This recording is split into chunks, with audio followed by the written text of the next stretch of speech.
Hello everyone, I don't usually do summaries, but since I have seen some channels doing summaries of TV shows and movies, I thought, why not do it for Mind Your Language, the main theme of my channel?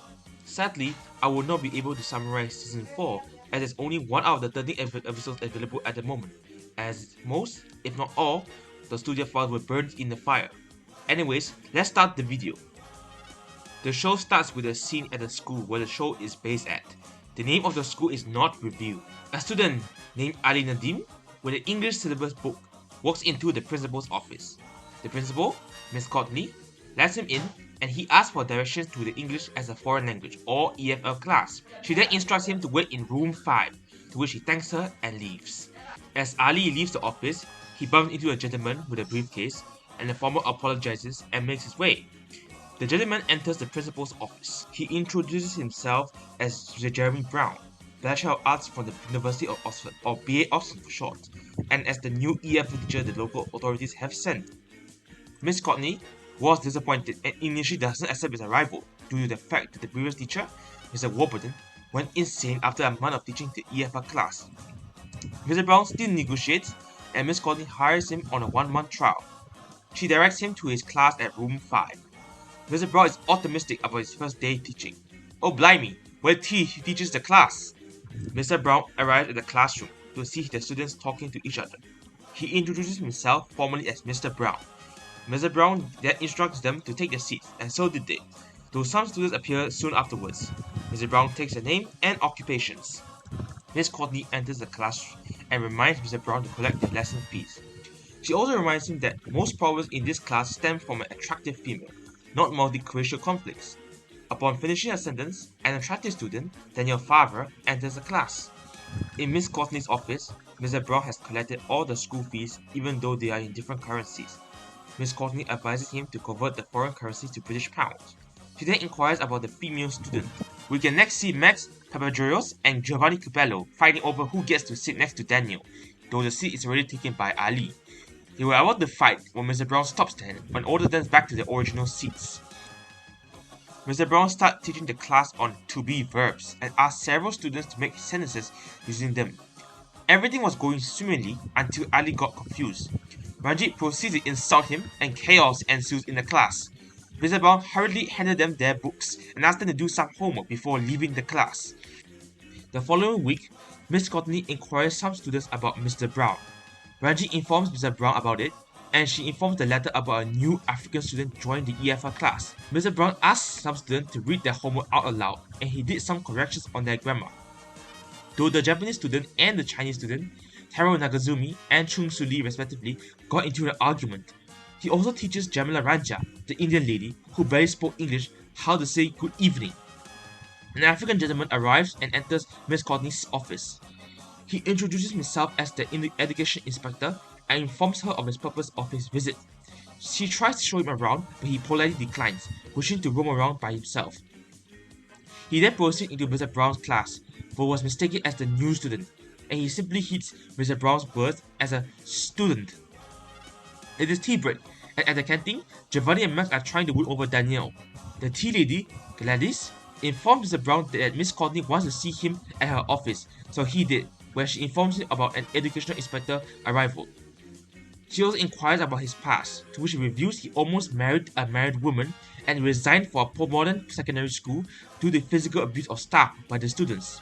She then reminds him to take attendance of all his students. Back at the classroom, Mr. Brown takes every student's attendance. He informs the class of an educational inspector that is arriving today and expresses disapproval of other conventional English teachers.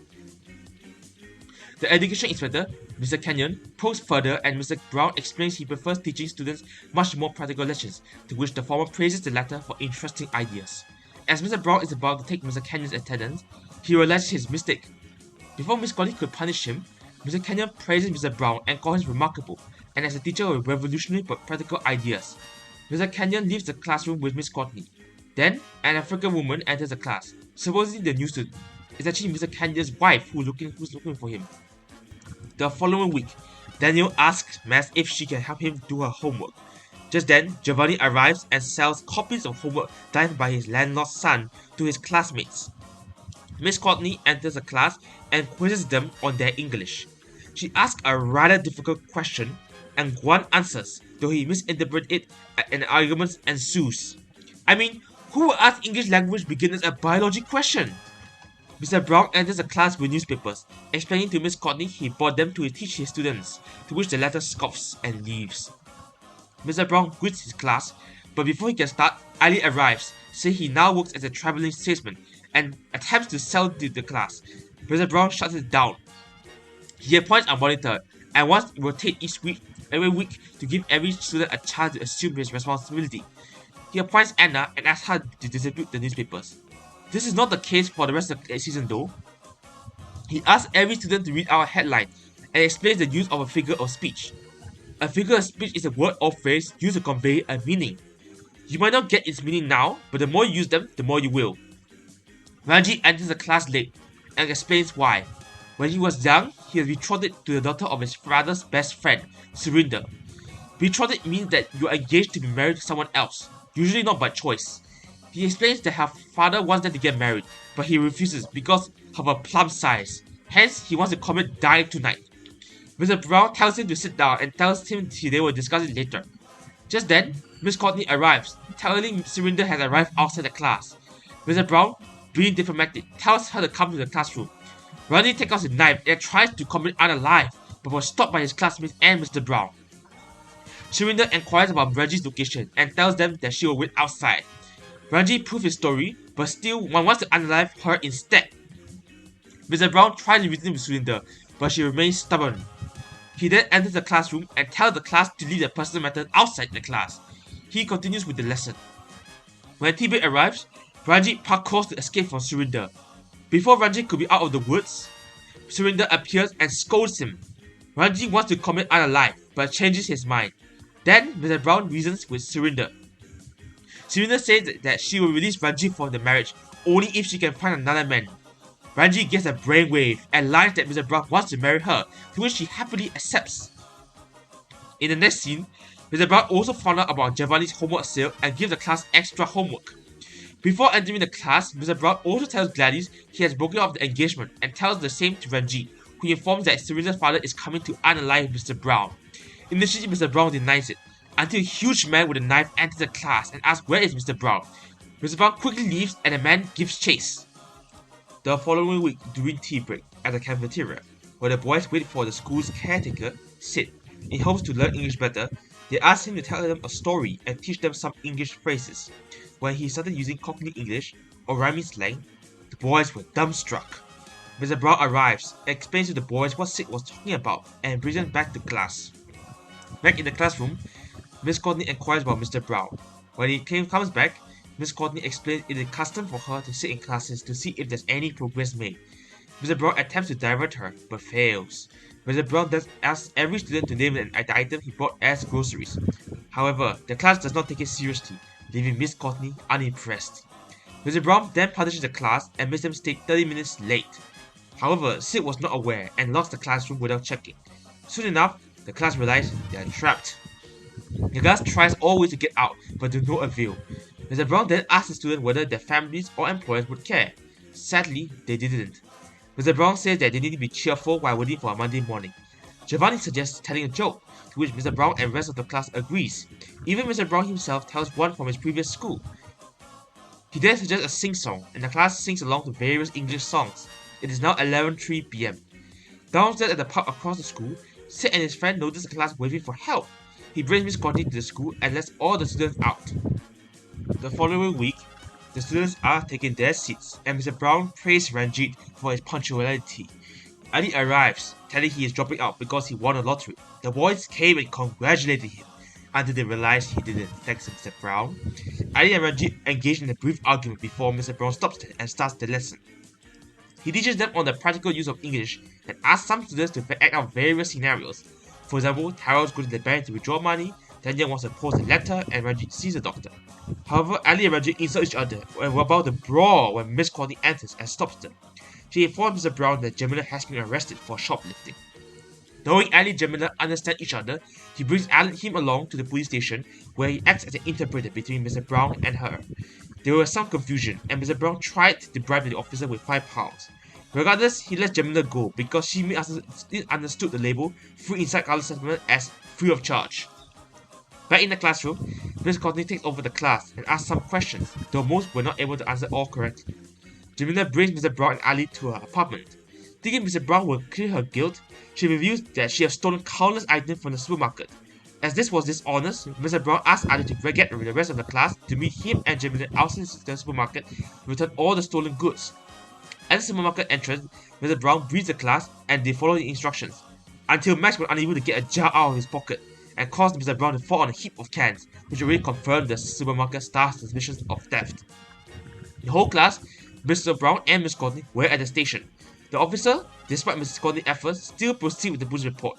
Mr. Brown tries to bribe the officer again, but fails. The student then acted a fool as a ruse to make the officer give up by writing the report. They simply switch what for the name what. The officer relents and tells Mr. Brown that he will not write the police report, but asks Mr. Brown to never let students come back to the station regardless of any crime they may have committed. The next week, Miss Courtney reminds Mr. Brown to teach Jamila the difference between free and free offer. Just then, a store assistant comes up looking for Jamila.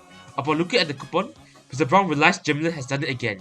She can be seen riding the bicycle she has yet to pay.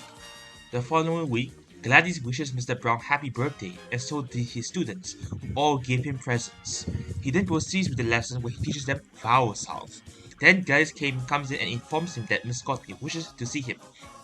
In the office, she dismisses Mr. Brown after reminding him that his one-month trial is up and she has to hire a female teacher, Miss Hardiker, in his place. Mr. Brown rudely leaves.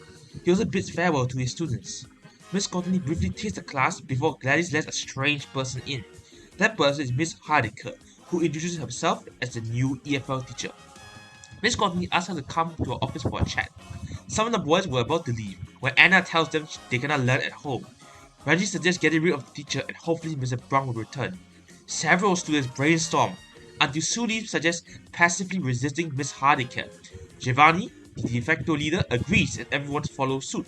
When Miss Hardiker takes over, the students get into action and she refuses to relent until she sets up Anna's pastry, causing the class to laugh at her.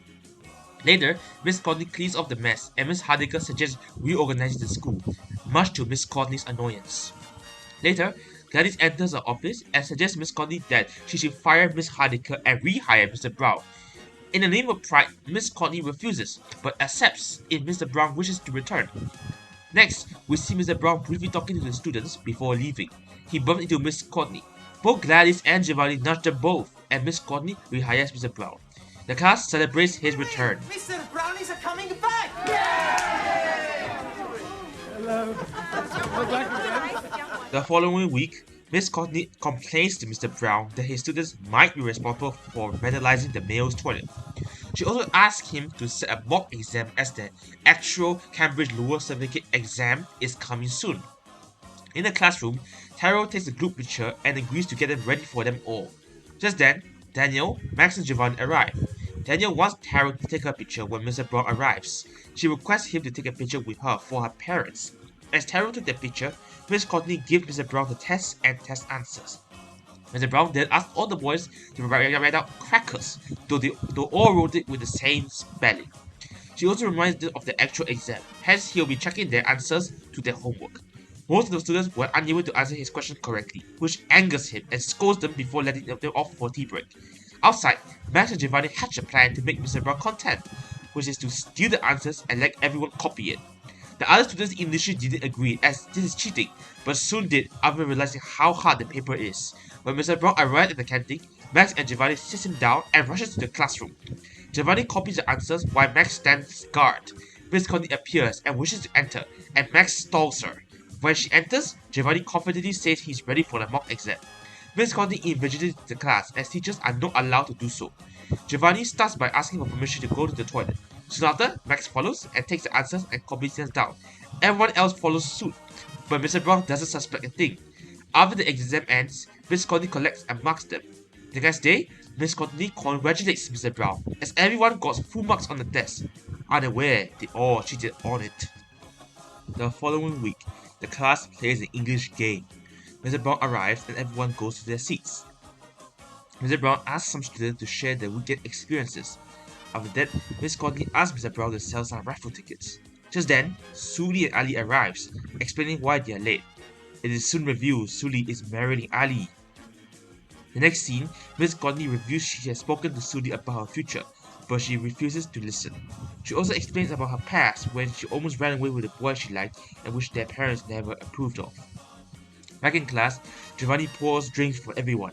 Mr. Brown agrees that this is a special occasion and toasts to the couple's future. After getting everyone back to their seats, Mr. Brown and the class discuss sports and explains how cricket, the national sport of England, is played. Just then, Gladys informs Mr. Brown that Miss Courtney wishes to see him, and he asks Giovanni to take charge of the class. In the office, a woman introduces herself as Rihanna Nadim, Ali's wife, much to Mr. Brown's shock. He then asks Ali to speak privately while the boys drink and the girl discuss on why Ali was being called out. Mr. Brown then tells Ali he cannot marry Suli because it is illegal. Ali then reveals the reason for the marriage: to get a baby. He says he and Rihanna have been trying to conceive for 4 years, but to no avail. Hence, he is marrying Suli to get a baby. Mr. Brown refuses to let this happen and asks Ali to tell Suli the truth. Suli arrives, but Ali refuses to tell her. She then tells Mr. Brown she's not in love with Ali and cannot marry him. Ali, with Rihanna, tells Mr. Brown he's happy with Rihanna being his sole wife, and Mr. Brown agrees. Mr. Brown tells the class the wedding is off, much to the class' dismay. Ali then reveals Rihanna is pregnant, much to everyone's delight, and they all head to the pub. Miss Courtney does not approve, yet Mr. Brown joins the celebration. The scene starts with Mr. Brown feeling ill in his home. He calls Miss Courtney, but she thinks he's an old pervert. He tries again and informs her he has flu. Miss Courtney is upset and disses the male gender before telling him she will take charge of his class in his absence. In the classroom, we can see the students dancing to English songs before Miss Courtney stops them and orders them to their seats. She tells them Mr. Brown is unwell and she will take over the class. She also explains the origins of the English language and kicks some students out for making foolish remarks. When Ali returns and informs Mr. Brown is on the phone, she puts Anna in charge and speaks to Mr. Brown, who requests that she sends someone to collect the students' homework, and he hangs up before sneezing. When Miss Courtney returns, she's annoyed to find it empty, except for Anna studying her English. Anna tells everyone is giving her unsatisfactory answers, so she sends them all home. Back in Mr. Brown's flat, Daniel, Jamila, Max and Giovanni ring his bell, but there's no answer, so they went through the back door, only to find the room empty. Apparently, just as Mr. Brown opened the door, they attempted his apartment. Ali arrives and joins Mr. Brown, but he realizes his flat is locked and might have been broken into. Mr. Brown charged into his flat as soon as Giovanni opened the door and the former got stuck. The students proceed to pull his bed down, and he says he has raging fever and a cold. The students help Mr. Brown, and our students arrive and cheer Mr. Brown up with jokes and alcohol. In the end, everyone did a conga dance before Miss Courtney was informed by Jamila that the mixed spill was an accident, and she arrives to apologize before seeing everyone dancing disgracefully and orders all the students to go home. She reprimands Mr. Brown, but they both get stuck in his bed. Wow, what a way to end an episode. The next scene starts with Guan sneaking someone into the canteen without Miss Courtney or Mr. Brown detecting the letter. Mr. Brown enters the class and warns the class to be serious because he is not happy with their homework progress. He proceeds to ask everyone to give a word from the alphabet starting from the letter. Meanwhile in the canteen, Guan asks Gladys if his friend can stay in the canteen while the former goes to class, to which she agrees. Guan arrives and participates in the alphabet word naming activity. Gladys, however, comes and informs Mr. Brown that Miss Courtney wishes to see him in the canteen and asks Guan to come along too. Miss Courtney tries to communicate with this person, but to no avail. Even when Mr. Brown and Guan arrives, she says Mr. Brown can handle it and leaves. Even when he spoke in several European languages, the guy seems not to get it. Guan explains everything to Mr. Brown. His friend is called Boris, a Russian sailor who went to his bar where he worked and asked for political asylum as he ran away from the Russian ship docked in London. Mr. Brown allows Boris to stay in England, to which he thanks and hugs him. Back in the class where Giovanni takes charge, he tells everyone to be in order and quizzes them. Mr. Brown, Guan and Boris arrives and the former tells Guan to let Boris be seated next to him. Mr. Brown informs the class about Boris, but they end up arguing on what to do with him. He asks Boris to come and explain his purpose of defecting to England using the whiteboard. Boris draws out a female body, to which Guan explains Boris has met a beautiful English girl and wishes to marry her. Boris sits back down and Mr. Brown continues with the lesson. Soon, Gladys informed Mr. Brown another Russian had showed up, and she directed him to Miss Courtney. In the office, the man introduces himself as Captain Ivan Ivanovich and states his intent. When Mr. Brown arrives and tells Ivan Boris's plan, Ivan refuses, explaining Boris is already married to his Russian wife, Anastasia. Miss Courtney agrees to let Boris back to Ivan, and Mr. Brown agrees. When Mr. Brown leaves, Ivan flirts with Miss Courtney. Giovanni continues his duty as class monitor and is fed up with the foolishness of his classmates. Mr. Brown returns and asks Boris to come along. Soon, Ivan arrives and orders Boris back to the ship. Mr. Brown continues with the lesson. Yet again, Gladys returns, saying Ivan wants to speak to him. Ivan explains that he has fallen in love with Miss Courtney, and like Boris, wishes to defect. He chases Miss Courtney out of the office out of love. The scene starts with drunk Max and Giovanni entering the class woozy.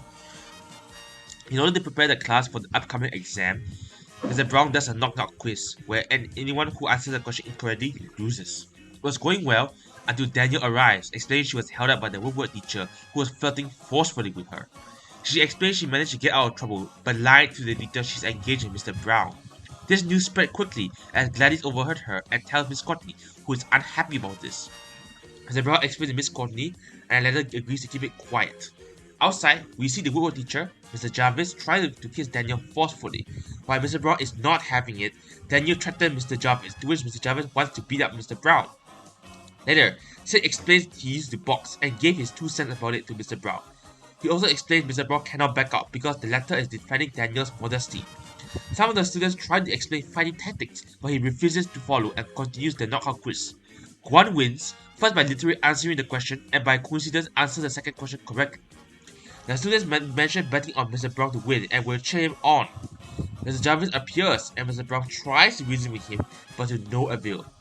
Until Miss Courtney arrives and tells both of them to enter her office. She explains she will not tolerate violence among her staff, but upon hearing the whole story, as a misandrist who dislikes men strongly, she agrees, but the two have to box. After class, the two men can be seen boxing hard, and Mr. Brown is about to lose. However, Max and Giovanni hatch a plan to save him. Actually save that money. Max will untie Mr. Jarvis' shoelaces while Giovanni distracts Mr. Jarvis. Their plan works and Mr. Jarvis trips and falls and gets knocked out, giving victory to Mr. Brown. Next day, the class cheers on Mr. Brown and Daniel thanks him, calling him brave.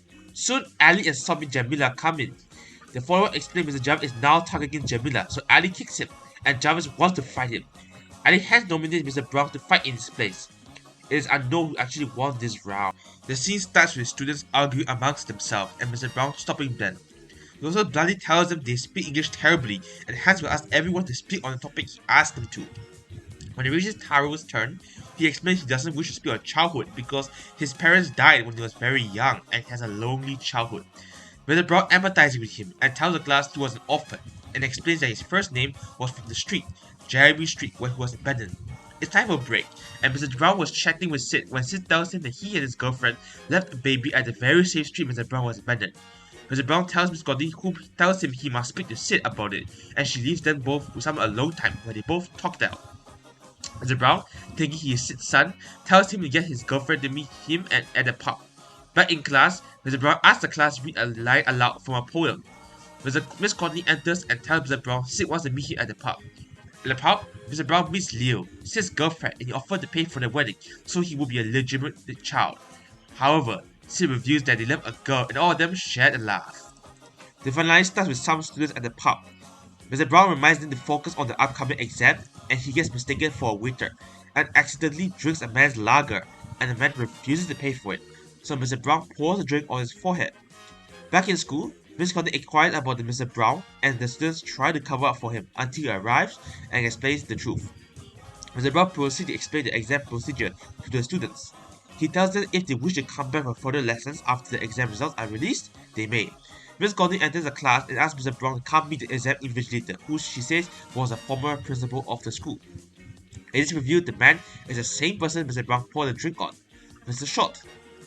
Later before the exam, the boys use various ways to cheat, but Mr. Brown catches them all before they could cheat. The girls didn't cheat as they prefer to pass the exam honestly. Mr. Short arrives as Mr. Brown attempts to apologize to him. Mr. Short refuses and starts the exam. At the pub, Mr. Brown meets Sid, who has been drinking heavily. Sid leaves and Mr. Brown asks the bartender Mavis to have a drink with him. Mr. Brown chats with Mavis. Back in school, Sid arrives drunk.